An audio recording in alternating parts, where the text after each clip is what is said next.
Hey, what's up guys, my name is Ramen Nation or Bagel Dolphin and welcome back to another video. So you've probably seen Jerry versus Harry's tips on how you can just do a lot better in build battle, but I'm just saying I'm higher than them in both score and wins. Well, of course they have more combined wins, but like I have more than both of them individually. I also have more coins than them. So like, I don't know, maybe I'm a pretty trustworthy source, but no shade to them, they're awesome builders. But I just want to give a little bit of Bagel Dolphin flair into your building. So here's 20 tips about how you can improve your building in solo mode, teams mode, or pro mode in build battle.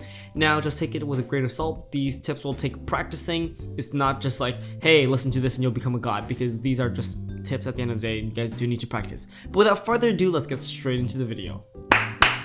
Now the first thing I want to talk about is building and knowing your controls. Now you probably think this is really stupid. Well, I know how to use WSD, I know my controls, but you probably will be surprised at how useful it is to be able to move around as efficiently and quickly as possible, because if you're not quick in moving around, of course you're not going to be building as fast. It's pretty self-explanatory, but yeah, learn to use the WSD and learn like where you can actually look so that you just get your most comfortable way of building and knowing where things will go when you look at the block you can place it on. So yeah, get used to that. The second thing we're going to talk about is color, and in build battle, color is extremely important. So when you look through your inventory, there are a lot of blocks, and as each update comes, there's going to be more and more blocks. Now knowing which colors or which textures belong to which block is very helpful in creating the right gradient or just the right color choices in general, in making different shades of the same color, and just adding all this stuff. It really adds a lot of detail to your build, so I really highly suggest just getting used to your blocks in general. Now speaking of inventory, for the third thing we're going to be talking about is how to get the blocks out faster. So instead of actually scrolling down in the big part or even going to the compass and searching up the entire word, there are some abbreviations for these words that you can go for. In fact, for example, for leaves, you can just type in eaves, because of course everybody loves leaf spam.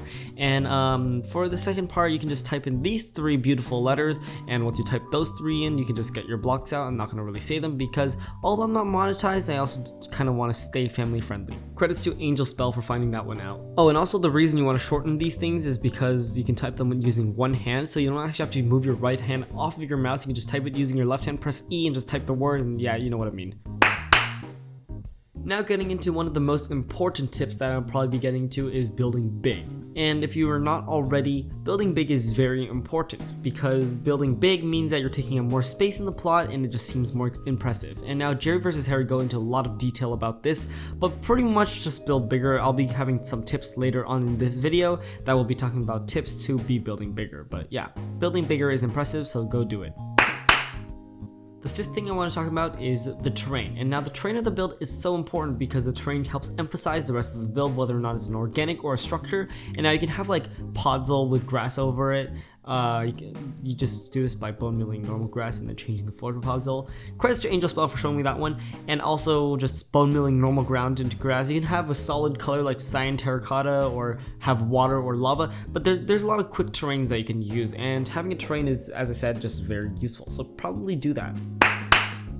Now the sixth thing I'm going to be talking about is something that you really have to practice, and this is called spamming patterns. So of course a lot of people can spend a very long time just building a proper circular circle or building something that's really perfectly or symmetrical or something.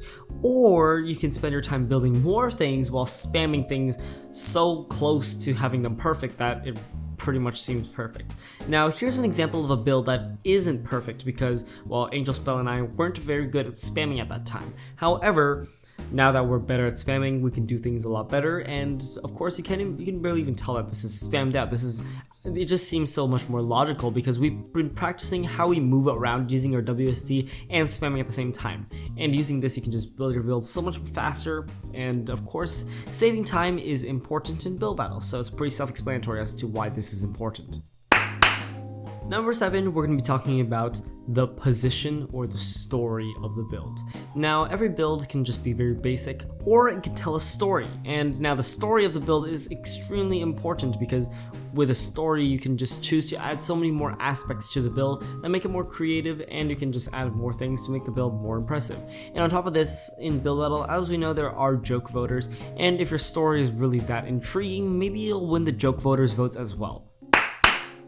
So the 8th thing is having ideas. And having ideas is very important because you see, having ideas saves you time, so you don't have to think about an idea while you're in game. And maybe having multiple ideas for one build is also useful because it makes the game more fun. Also, please don't copy other people's ideas or else I won't like you, because if you copy other people's ideas, you're being lazy. And people copy my ideas, and it's really sad. Anyway, number 9. So number 9 and number 10 are more complicated things. They're like about, well, let's just get strange in it. Number 9 is shape. And now we talked about spamming in the right patterns earlier, but now we're going to be talking about more specifically shape. And this is when you're building like organics or structures that are a little bit peculiar in shape. For example, a boat. You should probably learn the shape of a boat before building the boat. And these are common shapes that you should probably learn. And having this in mind will just really help you emphasize the build to be what it is, spamming it out and still having it resemble the build a little bit because of the shape being correct. Yeah, no, having a good shape is just critical to having a good build.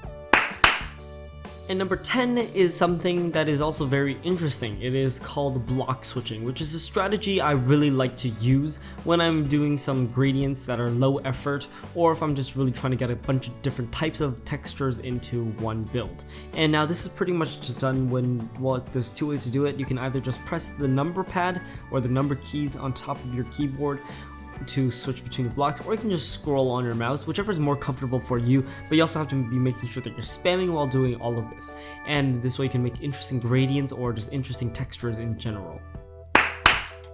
Now for number 11 to 20, I will be going over some things that are more specific towards organics and structures, and in particular some tips that may apply in pro mode.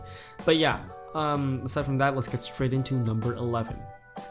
So starting with number 11 is pose. And giving a pose to an organic is so important because not only does it make it easier to build, it also makes it more interesting to look at. Because, well, having a pose gives it just a very specific shape, and knowing the anatomy of the build will make the pose extremely easy to do. And it's also interesting to look at because for the same reason as having a story for your build, a pose also tells a story.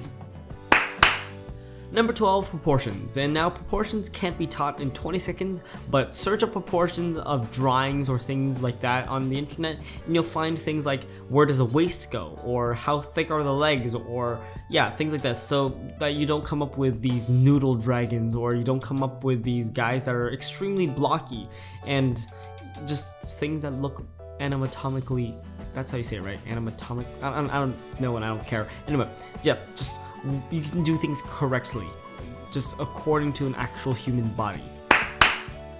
Number 13, the clothes on an organic. And now this is especially important for human organics because for the most part, human organics are the only ones who actually wear clothes. Now having clothes is important, but like knowing how to build the clothes is even more important because, well, there are so many types of just things that you can be wearing. Because for example, if you're wearing a jacket, where does the cloth actually hang out from, and like where would it just split apart, and for example, where would a ninja's belt be wrapped around, and all these things are just really interesting to actually look at because having the right clothing just emphasizes all the good things about the build and just takes away from the bad things.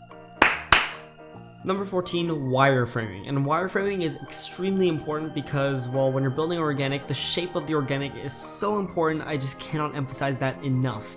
And now having wireframing is pretty much just doing something like this. You're just building some sort of inner line to the build where like you're just marking out where all the blocks are theoretically supposed to go, and then going back and then filling up the entire wireframe with the actual block you want to use. So number 15. Now I would share with you how this works, but I'm just gonna keep it short. It's ProTools on organics, and I wouldn't be doing it justice if I tried to explain this within 20 seconds. So instead of doing that, if this video reaches 50 likes, smash like now. Yeah, if this video reaches 50 likes, I will be releasing a separate tutorial on how to use ProTools on organics using copy paste and all that stuff to build your organics faster. And now with that aside, be sure to smash like and let's move straight into structures and the tutorial of things on those, yeah. So the first thing I want to talk about in structures is having shape. And of course shape is important in everything, and how shape would work in structures is making things not a box. And believe it or not, having things not a box will help you build things bigger and also look much cooler. Number 17, build these things against the wall. So when you're building a structure, it's honestly massive, and the bigger the structure, for the most part, it will look better. So to save your time, you should probably build the structure leaning against a particular wall of the building arena, or whatever you want to call it, the build battle place. You know what I mean. But yeah, building against that will give you so much more just time to build the entire face of the wall, rather than wasting your time on something else.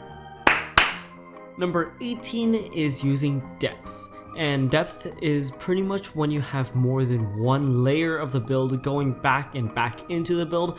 Here's just an example of having depth on your build, and having depth just creates layers on your build, which really helps texture your build in a way that seems interesting. And now this is pretty much just a tutorial for structures in general, even outside of build battle, but having depth is just so important to building good looking things. Now number 19 is contrast, and in other words color. Pretty much you want to have multiple colors on your structure, because having multiple colors not only emphasizes the depth but also can help in drawing the viewer's attention into the details of the castle. For example, if everything is red, the viewer's probably not going to see a lot of detail, even if it's just like so much depth that there's like 200 layers, for example. You're just not going to see as much detail, it's just all red. But once you have like one layer of white and then one layer of red, just so much more crisp and cleaner, and I would really suggest having some sort of color in your build, especially if it's like a castle, which is already really gray. Now for the last and final tip for structures, this would be to build them using ProTools if you're in Pro mode. And now I know there's people who think using ProTools is cheating, but what I want to say are two things. First off, well, if it's in the game, it's not cheating, and second off, if you're not cheating, you're not trying. So, in conclusion, use ProTools in Pro mode when you're trying to build your Pro structures.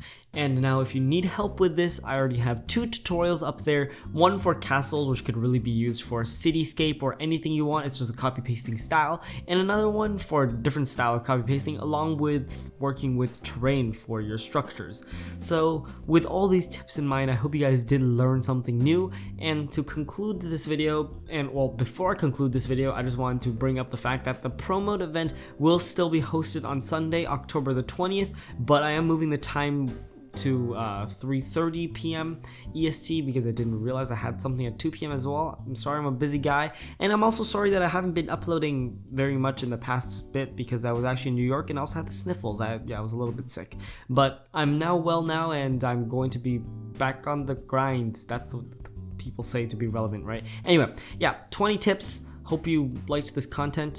And if you do improve at building, be sure to smash like and subscribe to never miss my content. And yeah, I'll see you guys in the next video. Bye!